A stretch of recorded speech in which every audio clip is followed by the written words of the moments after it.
I've started and scaled a couple of tech firms, and and I have some buddies that have done the same.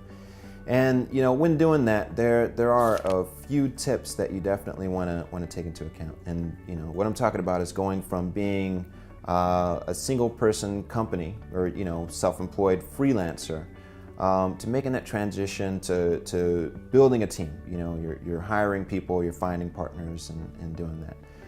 First thing you want to do is you want to look for people that are smarter than you, right?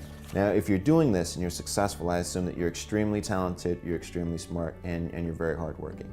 Now, you want to look for people that are even smarter, more talented, and work even harder, right? If you can find them, those are the people that you need to bring on into your team, right? Next, you don't want to micromanage. If you find the right people, you hire the right people, you don't need to micromanage.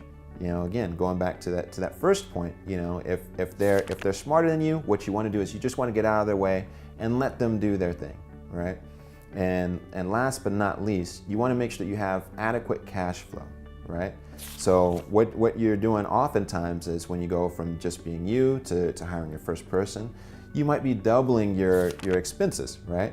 So does your cash flow support that? Do you have enough income to support that? If not, then you need to work a deal with your team members or figure out how to make that work, not just for the immediate project you have, but moving forward for the long term.